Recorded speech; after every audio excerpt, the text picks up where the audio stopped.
আসসালামু আলাইকুম এভরিওয়ান, সবাই কেমন আছেন? আজকের দিনটা আমার একটু উল্টাপাল্টাভাবে শুরু হয়ে গেছে। মানে বন্ধের একটা দিন ছিল, দেখা গেছে প্রায় 11টা পর্যন্ত ঘুমিয়েছিলাম। তারপর হচ্ছে কেক ছিল, তো বাচ্চাদেরকে কেক খাওয়াইছিলাম, নিজেরাও খাইছি, কিন্তু আমার রান্না করতে ইচ্ছে করতেছিল না। এর ভিতর বাচ্চারা আবদার করে বসলো যে ফ্রেঞ্চ ফ্রাই খাবে। আমি অনেক দিন যাবত ফ্রেঞ্চ ফ্রাই দিচ্ছি না, আর হচ্ছে আমার বানানো ফ্রেঞ্চ ফ্রাইটা তাদের অনেক বেশি পছন্দ। তো আমিও ভাবতেছিলাম তাহলে ফ্রেঞ্চ ফ্রাই দিয়ে তারপর আমি একটা রান্না করব। আর হচ্ছে যে ফ্রেঞ্চ ফ্রাইগুলোকে খুব সুন্দর করে কেটে ধুয়ে পরিষ্কার করে নিয়ে তারপর হচ্ছে একটু লবণ দিয়ে পানিতে যে হালকা একটু সিদ্ধ হতে দিয়েছি, একদমই হালকা সিদ্ধ করব। আমার কাছে মনে হয় কি যে বাসায় বানানো ফ্রেঞ্চ ফ্রাইটা অনেক হাইজেনিক হয়, আসলে বাসায় বানিয়ে দেওয়াই ভালো বাচ্চাদেরকে। আমার এই ফ্রেঞ্চ ফ্রাইটা তো আমার বাচ্চাদের ভীষণ ভীষণ প্রিয় বলা যায়। তো আমি খুব কম সময় লাগে, ভেবেছিলাম হয়তো অনেক দিন যাবত করতেছি না, একটু বেশি সময় লাগবে নাকি, না একদমই কম সময়, বাস মনে হয় 10 মিনিটও লাগে না। এত অল্প সময়ের ভিতরে আমার ফ্রেঞ্চ ফ্রাই বানানো হয়ে গিয়েছিল। তো আমি একটু মশলা একটু মরিচের গুঁড়া আর হচ্ছে একটু লবণ আর হচ্ছে একটু আটা দিয়ে মিক্স করে নিয়েছি। চাইলে ডিমও দেওয়া যায়, আমি ডিম দিইনি। তো আমি ডিম ছাড়াই করি, খুবই ক্রিস্পি হয় এবং কি খেতেও ভীষণ মজা হয়, লুকটা বেশি সুন্দর আসে। আচ্ছা, আমি সবসময় চেষ্টা করি বাচ্চাদেরকে বাইরের খাবার কম দিতে। আমি যতটা পারি বাসায় সুন্দর সুন্দর খাবার বানিয়ে দিই, আর আমার বাচ্চারাও খুব বেশি অভ্যস্ত হয়ে গেছে আমার বাসায় বানানো খাবারগুলোই খেতে। তবে হ্যাঁ, মাঝে মাঝে যখন বাইরে নিয়ে যাই তখন তো দিতেই হবে।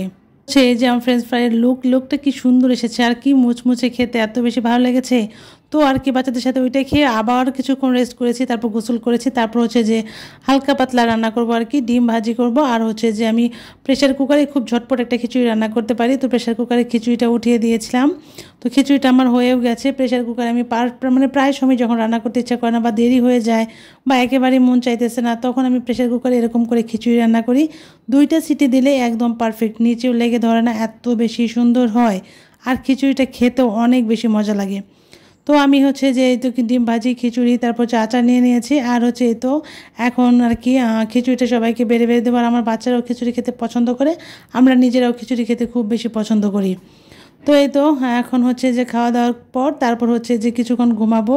আসলে বন্ধের দিনগুলোতে অনেক বেশি ঘুমাই, না ঘুমালে খুব একটা বেশি ভালো লাগে না। আবার বিকেলবেলা একটু ঘুরতে যাব, কিছুক্ষণ ঘুমানো আর কি, রেস্ট বলে এটাকে। তো হচ্ছে যে ঘুমে থেকে ওঠার পর মেরাজের বাবা আমাকে বলতেছিল যে ঠান্ডা লেগেছে, তাকে একটু চা বানিয়ে দেওয়ার জন্য। তো তাকে একটু মশলা চা বানিয়ে দিলাম আর কি। আর মাশফিক তো বারবার বলছে আমাকে বানিয়ে দাও, তাকেও আমি কফি দিয়েছি। আর হচ্ছে যে আমার চাটা বানানো হয়ে গেছে, এখন চাটা তাকে দেবো। তারপর হচ্ছে আমরা রেডি হব, রেডি হয়ে বাইরে কি একটু ঘুরতে যাব, প্রতি সপ্তাহে একটু একটু করে ঘুরতে যাই। তো হচ্ছে যে মেরাজের বাবাকে একটু চাটা দিয়ে আসতেছি, পরে হচ্ছে যে রেডি হওয়ার জন্য বাড়ি যেতে হবে। তার আগে আমি আবার কি করি, ফুল গাছে সবসময় পানি দিয়ে রাখি, কারণ কোথাও যদি আমি যাই তাহলে আমি আগে আগে পানি দিয়ে রাখি। তো আজকে যেহেতু এখনই বের হচ্ছি, আর এখন হচ্ছে ফুল গাছগুলোকে একটু পানি দিয়ে গেলাম। আমার গাছে ফুল ফুটেছে, অনেকগুলো অপরাজিতা হয়েছে, তারপর হচ্ছে যে কি বলে পুতুলিকাও হয়েছে। তো আজকে এ পর্যন্ত, আল্লাহ হাফেজ।